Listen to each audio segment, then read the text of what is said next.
बे समाव बर' थुनलाइ आफादनि जानानै मोनसे गोनांथार बाथ्रा आरो मोनसे जेंनाखौ लानानै हरखाबै नैबे खौरांगिरि जि मेल बेखौ लानो गोनां जादों। जाहोना जाहैबाय जे आसामाव ण-उतसब पेज 1 2024 बियो दिनैनिफ्राय जादों आरो बियो ण-उतसब राउंड 5। दा जों मिथिना मोनबाय जे बे ण-उतसब पेज 1 2024 नि जि सानखान्थि आरो बिगियान आयदानि जि सोंलु बे सोंलुआ गासैबो इंराजियाव फैदों। दा बाथ्रा जाहैबाय मा जे बियो मानो इंराजियाव फैखो? जिहेतु जोङो थांनाय 2023 मायथाइनि आगस्ट दाननि 29 खालारै आसामनि मानिजाथाव गिबि मन्थ्रि डक्टर हिमन्त बिश्व शर्मा बिथांजों जों जयै सावरायदों आरो बे सावरायनायाव बर' थुनलाइ आफाद दङ, बर' फरायसा आफाद दङ, लोगोसे जोंनि बर'नि माखासे माहारि आफादफोर दङ आरो ओइदिनखालिनो जोङो 14 पइन्ट्सनि सायाव सावरायनानै जोबथा जि पइन्ट्स बेवहायनो बुंखानाय जादोंमोन जे बेवहाय इंराजिखौ जाबफिननाय जानाय नङा। इंराजियाबो थागोन, नाथाय इंराजिजों लोगोसे बेवहाय बर'बो थागोन 100% आरो बेवहाय असमियाबो थागोन 100%। आरो बेबायदिनो जोङो बे सावरायनायखौ मोजाङै जालांनायखौ जों मोननो हादों। बेनि उनाव दाख्लैबावै जोङो 2023 मायथाइनि आरोबाव डिसेम्बर दाननि 4 खालारै आसामनि सोलोंथाइ मन्थ्रि डक्टर ण-उतसबन बिथांजोंबो बिथांनि सेक्रेटारियेटआव जों सावरायदों आरो बेयावबो बर' थुनलाइ आफादजों लोगोसे बर' फरायसा आफाद, दुलाराय बर' गुदि फोरोंगिरि आफाद बिथांमोन दङ आरो ओइदिनखालिबो जोंजों सावरायनायाव बिथाङा जोंनो फंसेबो इंगित होआखै जे नैबे ण-उतसबादि बिगियान आरो सानखान्थिया इंराजिजों जागोन बे बाथ्राखौ जोंनो मिथिहोआखै। मानोना जोंहा साननाय दङ, जोंहा फोथायनाय दंमोन जे थांनाय आगस्ट दाननि 29 खालारै जि सावरायनाय आसामनि गिबि मन्थ्रि बिथांजों बेनो बाहाल दङ आरो बे मथेनो जोंहा सोंलुआबो बर'आवनो फैगोन। नाथाय दिनै जोङो हरखाबै मिथिना मोनबाय जे सानखान्थि आरो बिगियाना इंराजिजों फैबाय, जायनि थाखाय जोंनि फरायसाफ्रा जोबोद जाल्लायाव गोलैदों, जोंनि फोरोंगिरिफ्रा जाल्लायाव गोलैदों। मानोना जों बिनि थाखाय मेन्टेलि प्रिपेयार्ड नङा। जोङो आगोलाव जि सावरायनाय जों बे स्पिरिटजों थानानैनो जों सरकारनो मिथिहोखादों जे जोङो जि सावरायनाय दिनखालि 29 आगस्ट बे स्पिरिटजोंनो फैनांगौ। दिनै जोङो हरखाबै मिथिना मोननानै जे समग्र शिक्षानि मिशन डाइरेक्टर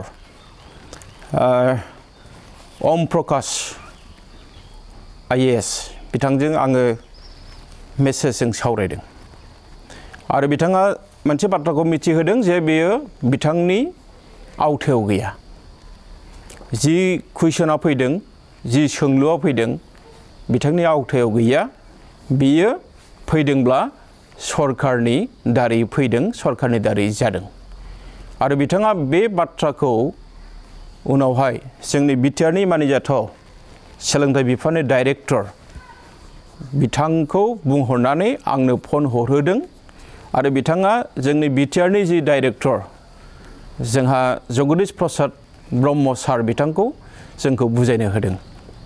नाथाय आं स्पष्ट सारखौ बुंहरदों जे बे आयदायाव बुजायलायनांगौनि बा फोरमायलायनांगौनि बाथ्रा गैया। बाथ्रा स्पष्टखा, जोंनिया सानखान्थिया बर'नि जानांगौ, इंराजियाबो बर'नि जानांगौ। जुदि बिथांमोना इंराजि होदोंबा बेवहाय 100% बर'आवबो फैनांगौ मोननैबो आयदायाव। आरो मोनसे गिलु बालु जों दिनै नुनो मोनबावबाय जे क्लास 9 नि जि सेल्फ एभालुएसन बड' MIL क्लास 9 नि सेल्फ एभालुएसन बड' MIL बे गासैबो बानानानै गोरोन्थि गोजा। जुदि गासैबो बानानानै गोरोन्थि जायोब्ला फरायसाफ्रा माबोरैहाय बुजिनानै फिननायखौ होगोन बे जोंनि मोनसे गिदिर सोंलु दा बेखायनो जों बुंनो लुबैदों आसलते आसाम सरकारा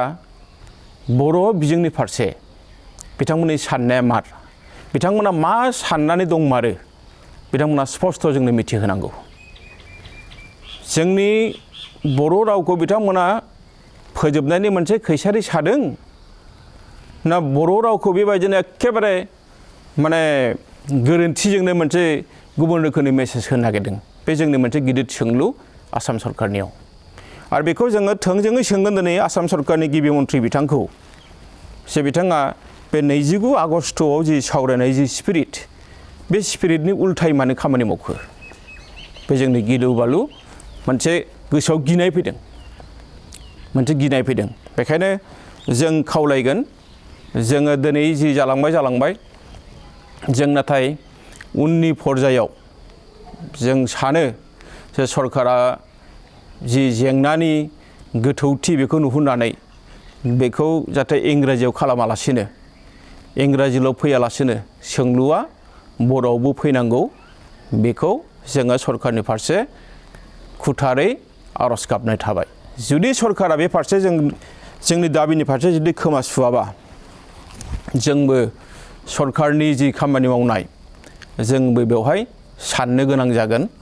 फैबाय थानाय समफोराव मानोना दिनै जायफोरनाखि जोंनि उन्दै फरायसा फरायसुलि जों नुदों आसलते सरकारा बिसोरनि जिबनखौ लानानै मोनसे गेलेनाय बायदि जों नांदों गुबुन फारसेथिं NEP-आ बुंदों जे बिमानि रावजों आवगायनायनि बाथ्रा गुबुन फारसेथिं आसाम सरकारा नाथाय बिनि उल्था खामानि मावनायखौसो जों नुबाय थादों बेखायनो सम थानायावनो जिहेतु ण-उतसबा दिनैसो जाजेनदों बे गोरोन्थिखौ सरकारा फोसाबनांगौ बियो जोंनि बर' थुनलाइ आफादनि जानानै बर' हारिनि जानानै मोनसे गोख्रों खावलायनाय थाबाय